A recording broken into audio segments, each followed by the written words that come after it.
You, John Fitzgerald Kennedy, do solemnly swear I, John Fitzgerald Kennedy, do solemnly swear that you will faithfully execute the office of President of the United States that I will faithfully execute the office of President of the United States and will, to the best of your ability, and will, to the best of my ability, preserve, protect, and defend the Constitution of the United States. preserve, protect, and defend the Constitution of the United States. So help you God. So help me God.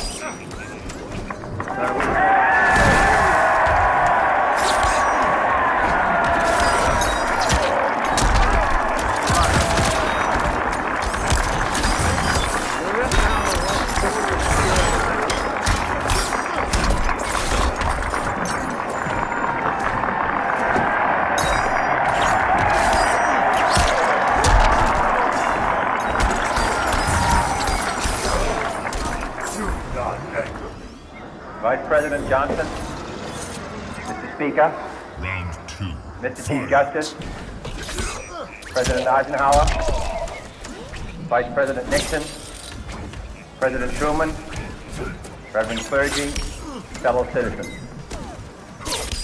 We observe today not a victory of parties, but a celebration of freedom, symbolizing an end as well as a beginning, signifying renewal as well as change.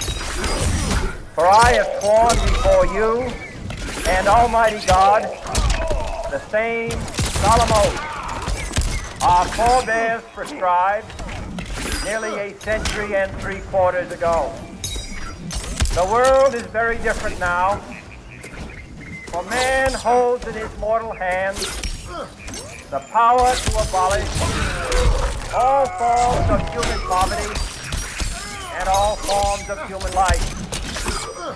And yet the same revolutionary beliefs for which our forebears fought are still at issue around the globe.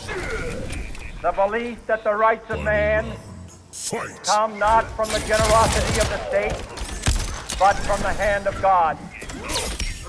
We dare not forget today that we are the heirs of that first revolution.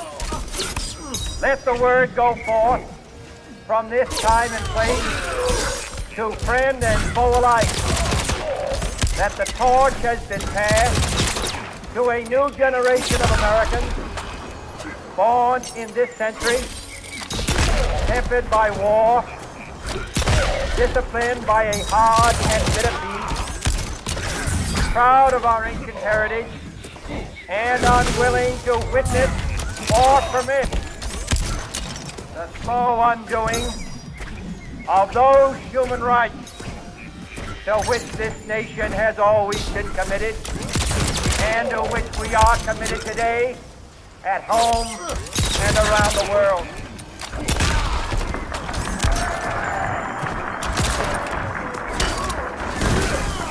Let every nation know, whether it wishes us well or ill, that we shall pay any price, bear any burden, meet any hardship, support any friend, oppose any foe, to assure the survival and the success of liberty.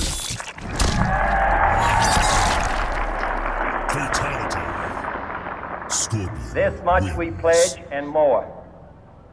To those old allies whose cultural and spiritual origins we share, we pledge the loyalty of faithful friends. United, there is little we cannot do in a host of cooperative ventures. Divided, there is little we can do. For we dare not meet a powerful challenge at odds and split asunder. To those new states whom we welcome to the ranks of the free, we pledge our word that one form of colonial control shall not have passed away, merely to be replaced by a far more iron tyranny.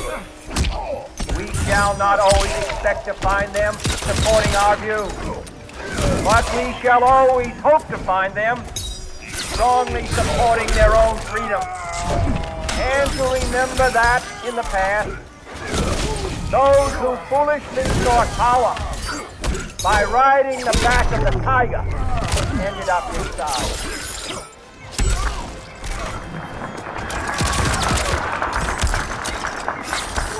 To those people in the huts and villages of half the globe struggling to break the bonds of mass misery, we pledge our best efforts to help them help themselves. For whatever period is required, not because the communists may be doing it, not because we seek their votes, but because it is right. If a free society cannot help the many who are poor, it cannot save the few who are rich.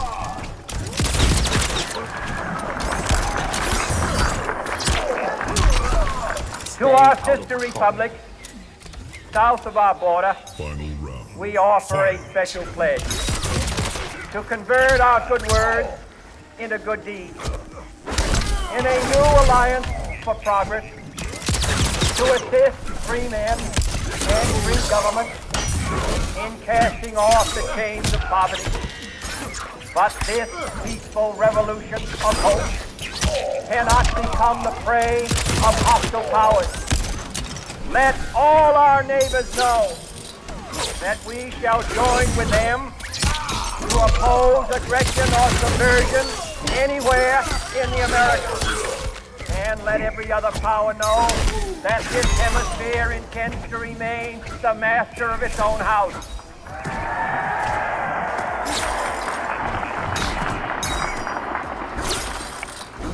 To that World Assembly of Sovereign States, the United Nations, our last best hope, in an age where the instruments of war have far outpaced the instruments of peace, we renew our pledge of support to prevent it from becoming merely a forum for invective, to strengthen its shield of the new and the weak, and to enlarge the area in which its grit may run.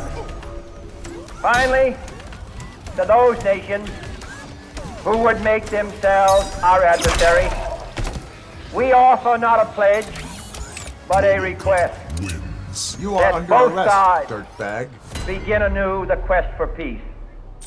Before the dark powers of destruction, unleashed by science, engulf all humanity in planned or accidental self-destruction. We dare not tempt them with weakness, for only when our arms are sufficient beyond doubt can we be certain beyond doubt that they will never be employed. But neither can two great and powerful groups of nations take comfort from our present course, both sides overburdened by the cost of modern weapons, both rightly alarmed by the steady spread of the deadly atom, yet both racing to alter that uncertain balance of terror that stays the hand of mankind's final war. So let us begin anew, remembering on both sides that civility is not a sign of weakness, and sincerity is always subject to proof. Let us never negotiate out of fear, but let us never fear to negotiate.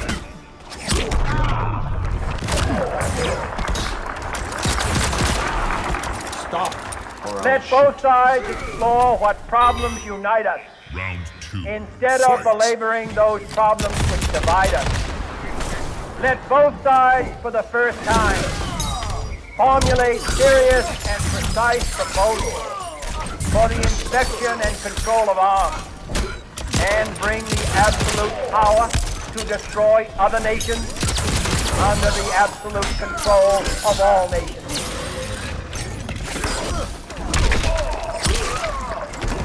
Let both sides seek to invoke the wonders of science instead of its terrors. Together, let us explore the stars, conquer the desert, eradicate disease, tap the ocean depths, and encourage the arts and commerce. Let both sides unite to heed in all corners of the earth the command of Isaiah to undo the heavy burdens and let the oppressed go free. And if they do care of cooperation, they push back the jungle of suspicion. Let both sides join in creating a new endeavor. Not a new balance of power, but a new world of law, where the strong are just, and the weak secure, and the peace preserved. All this will not be finished in the first 100 days, nor will it be finished in the first 1,000 days, nor in the life of this administration, nor even perhaps in our lifetime on this planet. But let us begin. RoboCop wins. In your hands, my fellow citizens, more than mine, will rest the final success or failure of our course. Since this country was founded, each generation of Americans has been summoned to give testimony to its national loyalty. The graves of young Americans